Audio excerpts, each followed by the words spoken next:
నాకు కరెక్ట్ అనిపించింది నేను చెప్తున్నా. చెప్తే ఆధారం పట్టుకరండి మీరు. రాముడు దశరథునికి పుట్టిండని ఆధారం తీసుకురండి. రాముడు భారతదేశం వాస్తవ్యుడని ఆధారం తీసుకురండి. అంటే అట్లా కాదు మా విశ్వాసాలు అంటాడు. అంటే నీకేమో విశ్వాసాలు వస్తాయి, నీకేమో ఆధారం అవసరం లేదు. అదే మేము మాట్లాడితే నీకు ఆధారం లేదా, ఆధారం ఉంటే తీసుకురా. కనీసం basic reports, the forensic reports, phone forensic report, అతని ప్రవీణ్ పగడాల బ్రదర్ మీద ఉన్నటువంటి మిగతా వాటి గురించి సంబంధించిన ఫోరెన్సిక్ రిపోర్టు, అట్లనే post mortem report next day ఇచ్చేది. 18 రోజులైనా ఇవ్వలేదు. వాటి గురించి మాట్లాడండి. ఎవడు మాట్లాడితే వాళ్ళ మీద బురద తోలుతా, వాని క్యారెక్టర్ అసాసినేట్ చేస్తా అంటే తోలు తీస్తాం బిడ్డ, గుర్తుపెట్టుకో. కరుణాకర్ సుగ్రహ అయినా ఇంకోడైనా కాదు. ఎవరికి తెలియకముందే మీ ఇంటర్నల్ ఎట్లా షేర్ చేసుకుంటారా? నా హిందుత్వం వేరు, నా హిందూయిజం వేరు. నా హిందూయిజంలో ఇవే ఉన్నాయి. ధ్యానము, ఈ యూనివర్స్ ని అర్థం చేసుకోవడము, ఈ గురు పరంపర, ఈ శ్రమణ పరంపర, ఇది ఉన్నది. ఈ ఆర్యులు అనేటోళ్ళు ఎడ్డినా కొడుకులు. వాళ్ళకి ఒక దేని మీద సైంటిఫిక్ టెంపర్ లేదు.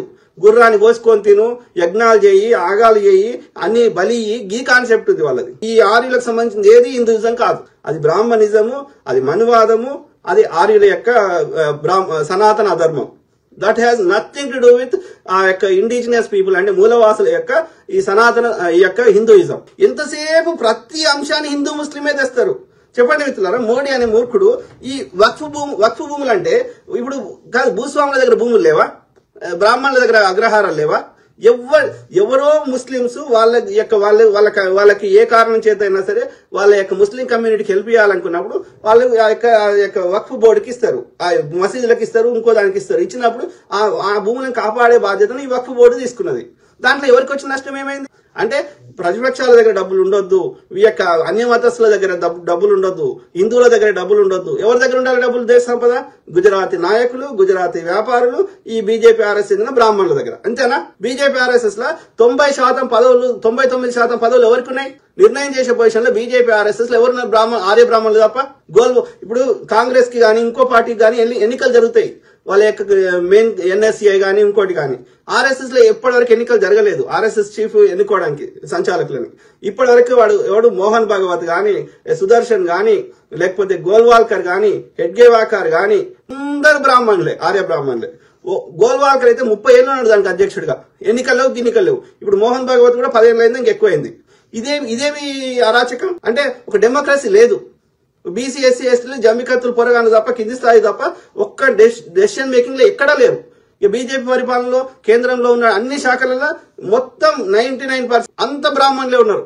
హైకోర్టులు, సుప్రీంకోర్టులు, ఈ యొక్క కేంద్రంలో హోంశాఖ, విదేశాంగ శాఖ, ఎంబసీలలో ఎవ్రీబడి వాళ్ళ జనాభా ఎంత? 1% లేరు. కానీ మొత్తం అన్ని కీలక స్థానాలు అంటే పరిపాలన మొత్తం వాళ్ళ గుప్పిలో పెట్టుకున్నట్టే కదా. వేల సంవత్సరాల నుంచి అట్లనే ఉంది. రాజుల కాలంలో ఇప్పుడు అట్లనే ఉంది. మరి మేమెందుకు ట్యాక్సులు కట్టాలని నేను అడుగుతున్నా. అడిగితే నేను దేశద్రోహిని, నేను హిందూ ద్రోహిని, నేను కమ్మీని, నేను కాంగీని, నేను గొర్రె బిడ్డని. ఇది వాళ్ళ సంస్కారం. ఏది ఇప్పుడు అజయ్ బాబు కూడా 5 మీద 5 కంప్లైంట్లు ఇచ్చిండు. మరి ఒక్కరి మీద చర్యలు తీసుకోలేదే? ఇదే రాధా మనోహర్ దాస్ గారి మీద, ఇంకోటి మీద. మరి ఈ అజయ్ బాబు మీద కూడా 2 పెట్టిర్రు. ఈ వాడు జోసెఫ్ అనేటోడు వాడు పెట్టిండు, వేస్ట్ ఫెల్లో. అట్లా సికింద్రాబాద్ లో వాడు ఏంటంటే రోమన్ క్యాథలిక్ సంబంధించిన వాడంట. వాడికి అక్కడ సికింద్రాబాద్ లో కార్పొరేటర్ మీద కావాలని ఆశ ఉందంట. సో అందుకని వానితో బీజేపీ వాళ్ళు పెట్టించారు. అట్లనే ఇంకోడు కె రవీందర్ రెడ్డి అనేటోడు హిందూ ఐక్య వేదిక అని వాడు కూడా పెట్టిండు.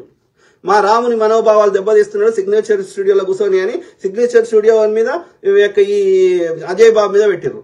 పెడితే ఆ రెండిట్లలో ఈ యొక్క జోసెఫ్ కేసు తీసుకొని ఆ విధంగా పోలీసులు చర్యలు తీసుకొని లోపలేస్తారంట. మరి మిగతా వాళ్ళు పెట్టిన కేసుల మీద వేయాలిగా పోలీసులు. ఈ పోలీసులు నిష్పక్షపాతంగా లేరురా? వాళ్ళ మీద ప్రెజర్ పెట్టి న్యాయం చేయనిస్తలేరు, నిష్పక్షపాతంగా ఏది చేయనిస్తలేరు. కాబట్టి మేము మాలాంటి వాళ్ళు మాట్లాడితే దొంగకే పోయి తాళాషేలు ఇమ్మంటున్నాడు వాడు. నువ్వు చేసేది నువ్వు చేయి. మేమేమన్నా పోలీస్ అధికారులమా? మేమేమన్నా ఇన్వెస్టిగేషన్ అధికారులమా? కాదు కదా. మాకు వచ్చిన ఇన్ఫర్మేషన్ షేర్ చేస్తున్నాం. అది షేర్ చేస్తూనే ఉంటారు. ఎవరేమనుకుంటే మీకెందుకు? మీ ఇన్వెస్టిగేషన్ మీరు చేయండి, మీ రిపోర్ట్లు మీరు పెట్టండి. రాజుబోడ చెప్తేనే పెడతారా మీరు ఇన్వెస్టిగేషన్లు? మీకు ఇండిపెండెంట్ పనిచేయరా? మీ వ్యవస్థలు మీకు జీతం ఇస్తుంది రాజుబోడ ఇస్తుండ్రా? ప్రజలు ఇస్తుండ్రా? ప్రజలకు మీరు రెస్పాన్సిబుల్ ఉండరా? పోలీసులు మీరు రిపోర్ట్లు మీరు పెట్టరా? నేను చెప్పలేదు అనుకో, మీరు రిపోర్ట్లు చేయరా? ప్రజలు మాట్లాడేదానికి నీకేం సంబంధం? నీకు జీతం ఇస్తున్నారు, నీ పని నువ్వు చేసుకుంటావు. చెప్పింది కరెక్టా లేదా అనేది మా అభిప్రాయాన్ని మేము షేర్ చేస్తాం. కామన్ సెన్స్ లేకుండా మాట్లాడతా అంటే అందరి దగ్గర బికారీలను చేస్తే వీళ్ళని బెటర్ కంట్రోల్ చేయొచ్చు. సింపుల్ వాళ్ళ కాన్సెప్ట్ అది. రాజేందర్ రెడ్డి సింగసాని పుల్వామా దాడి గురించి మాత్రం చెప్పరు ఇంటి దొంగలు. ఇప్పటి వరకు విచారణ ఎందుకు జరగదు? మొన్న పార్లమెంట్ మీద దాడి పొగ బాంబు పెట్టిరు. ఇప్పటి వరకు విచారణకు ఎందుకు జరగదు? కాంగ్రెస్ ఆయనలో జరగలే ఇట్లా దాడులు జరిగితే? దోషులకు శిక్షలు పడలేదా? భక్తులు పారిపోతుంటే అరెస్ట్ చేసి నేపాల్ దొరకబట్టి లోపలేలే? అఫ్జల్ గుర్ నుర్దియలే? కసం నుర్దియలే? ప్రజ్ఞా ఠాకూర్ అంటే ఆమెను అరెస్ట్ చేయలే? మరి అట్లా బీజేపీ ఆయనలో ఇన్ని దాడులు జరిగితే ఎందుకు అరెస్టులు అయితే లేవు?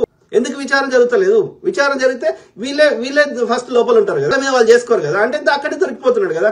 ఇట్లా మాట్లాడితే నీ దగ్గర ఆధారం లేదు, అది ముచ్చట అర్థమవుతుంది కదా. ఆధారం ఉండేటట్టు చేస్తావు. పార్లమెంట్ ఓపెనింగ్ కి ఇంత బొర్రలు వేసుకుని ఆరెంజ్ కాషాయం వేసుకుని వచ్చి చూసినా వాళ్ళందరూ ఇప్పుడు బీజేపీ తోటి ఏమేమి పాలసీ చేయించాలో చేయిస్తున్నారు. ఆర్య బ్రాహ్మణ మెంటాలిటీ ఉన్న వాళ్ళు, ఆర్య బ్రాహ్మణ సనాతన అధర్ములు ఈ నయా రాజ్యాంగాన్ని రాయిస్తున్నారు. అర్థమైందా? వాళ్ళ రాజ్యాంగంలో దేశ ప్రజలందరూ బిచ్చమాడుకోవాలి, సంపద అంతా వాళ్ళ దగ్గరే ఉండాలి.